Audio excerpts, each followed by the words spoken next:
ખૂબ જ આનંદમય હતો વિતાવ્યો. આશરે 1.5 કલાક છે બાળકો સાથે તો ગમે જ. પણ તમારી જે વાર્તા કહેવાની ઢબ અથવા તો ગાઈને કહેવાની જે ઢબ હતી એનાથી વધારે અનેરો આનંદ પેલું કહેવાય ને કે સુગંધ મળી ગઈ એ રીતનો આખો સત્ર ગયું. ગાઈને કહો છો તો એ તો અદ્ભુત જ લાગે છે, પણ ગાઈને કહો છો તો વધારે કર્ણપ્રિય પણ વધારે છે. આપનો કેવો રહ્યો અનુભવ? ઘણો સારો. અને મારી ઈચ્છા હતી કે હું આવી રીતે ગાઈને પણ બતાવું બાળકોને. ને આઈ વોન્ટેડ ટુ નો કે આ બાળકો એ સમજી શકે છે કે પણ સમજે.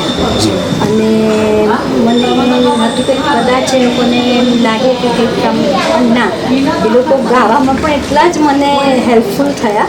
અને એવું લાગી રહ્યું હતું કે જાણે કે એ લોકો મારી જોડે એક કોરસ થઈને અમે આખી વાર્તા એ કરી રહ્યા છે. એકવાર મેં કહી એ લોકોને ખ્યાલ આવી ગયો, બીજી વાર તો રીતસર બી મારી જોડે બધા ગાઈને આખી વાર્તા જ કહેતા હતા. એની અંદર આજે મેં બનાવ્યા રોડ પપેટ એ બહુ હેલ્પફુલ થયા કે જોઈને એ લોકોને ખબર પડતી હતી કે ઓ આ શિયાળ દૂર થયું.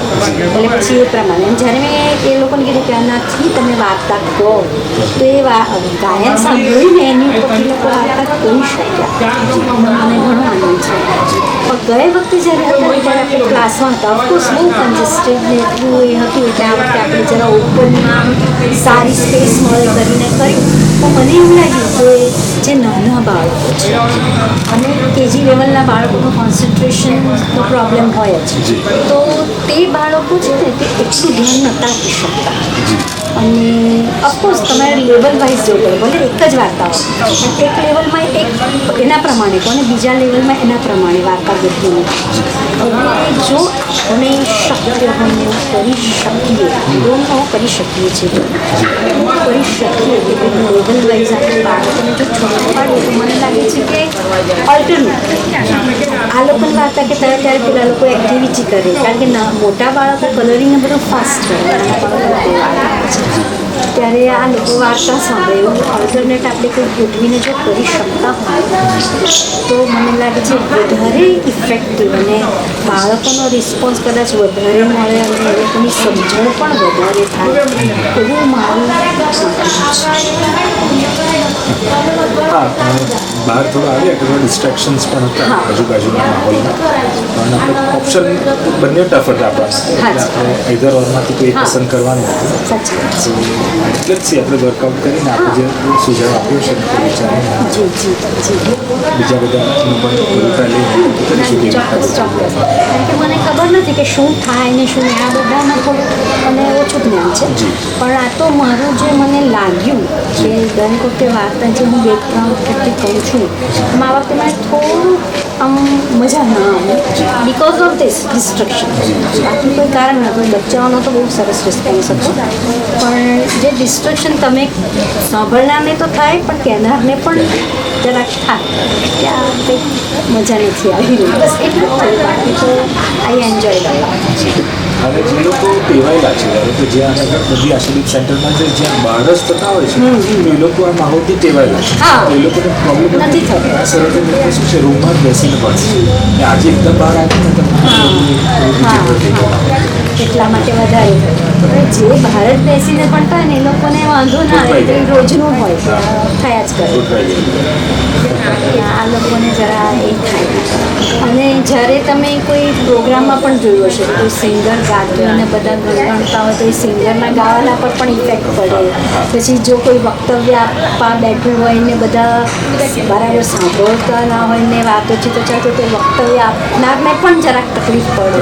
એટલે એવું મને થાય છે.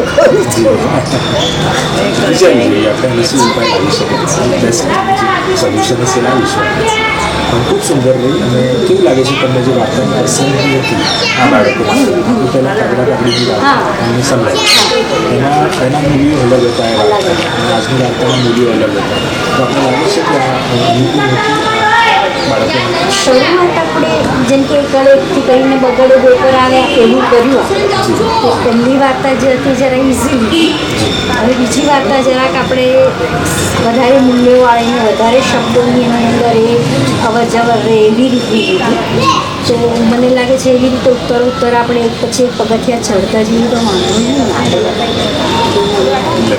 હા બધા અને અમે બધા જ સાહિત્ય મિત્રોને આ જાણ પણ કરે છે, લોકો જાણતા પણ હશે કે વાર્તા કહીને અમને બોધ તો કહેવાનો જ છે, વાર્તાની એક મજા પણ એમને માણવાનો અવસર આપવાનો છે. તો આની સાથે સાથે અમને કાનો કેળવાય સાંભળવાનું, પછી તે શબ્દો એક બેંક ઊભું થાય, વાક્ય રચનાઓ સમજાય, પછી ભાવો સમજાય, વાત કહેવાની, એ બધું જ આની સાથે સંકળાયેલું છે. શિક્ષિકા રહેલા છે, આપણે બાળકો સાથે ઘણા વર્ષો કર્યા છે, તો આપણે લાગે છે કે બધું આખું બંડલ આપણે બનાવીને પંચતંત્ર ઉત્સવને એ રીતના બનાવી શકીએ. ઓફકોર્સ, કારણ કે લેંગ્વેજ શીખવા માટે મેઇન વસ્તુ જ વાર્તા અને સોંગ્સ છે. એનાથી જ બાળકો લેંગ્વેજ શીખે છે, એટલે આ તો બેસ્ટ છે. એના સિવાય તો મને લાગે છે કે બાળકો સાંભળી જોઈને કરીને શીખતા હોય છે, એટલે આ અનુભવ જ આખો એવો છે કે બહુ સખત એ લોકોના મગજમાં બેસી જશે અને એમને આગળ જતાં ખૂબ લાભદાયી. કેમ કે આજે આપણે અનુસ્વારની એ લોકોને સમજણ આપી, ચંડક તો ચ ઉપર મીંડું છે અને ચંડ પણ ન દેખાતું નથી, ખાલી અનુસ્વાર કહેવાય ને, એ અનુસ્વાર શબ્દ એ લોકોને આપણે શીખવાડ્યા છે. એ ભાષા શુદ્ધિકરણ છે, વાક્ય રચના છે, એ એની સાથે જોડાયેલી છે વાર્તા કથન સાથે. મેં એટલે એ રીતના આપણે એમને કરેક્ટ કરતા જ. અને આ પ્રકલ્પમાં આજે આપણું બીજું સત્ર હતું, સરહદી મિત્ર સત્ર આજથી શરૂ થયું છે. આજનું આ 1 ફેબ્રુઆરી. તો આપ સમજો છો કે આપણે સરહદી મિત્રો પણ આપણી સાથે જેમ તમે લેવલ વધારશો એમ એ લોકોનું પણ ગ્રહણ કરવાનો લેવલ વધતા જશે એવું પણ તમને લાગે છે. કારણ કે તમે એમને આ વાર્તાને ગીતો જ્યારે કહો છો ને તો ગણિતના દાખલા કે વિજ્ઞાનના પાઠ ભણાવતા આ વસ્તુ બહુ સરળતાથી એમને યાદ રહી જાય છે, મગજમાં ફિટ બેસી જાય છે. એટલે this is the best medium to teach. Good. તમે સરસ સ્ટીક પપેટ્સ બનાવીને લાગે તો એ હેલ્પ હતી, એફર્ટ લાગે તો સાહિત્ય મિત્ર આટલા પણ અમને તે પડી ગઈ છે કે જીમાં કામ કરીને અમને એમ થાય કે આ તો કંઈ ઓકે પછી ખૂબ ખૂબ આભાર. નવી વાર્તા સરહદી મિત્ર આજે અમે એક નવા લોકાજીનો અનુભવ જે ટૂંકું પણ મારી શકે છે અને ગાઈ પણ શકે છે. એટલે એક વાર ગાઈ જ બતાવ તમને કે જે લોકો શું ગાતા હતા શરૂઆત કરી વાર્તાની. જંગલ હતું રે જંગલમાં શિયાળ ઊંચું હતું, વકડી હતું, જંગલ પાર એક વસ્તી હતી, વસ્તીમાં રોજ જતી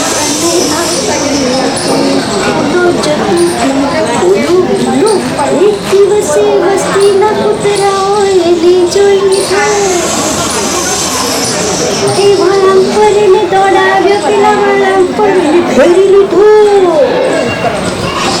શિયાળને કઈ સૂજ્યું નહીં તો દિવાલ પર કૂદકો માર્યો, પડ્યો.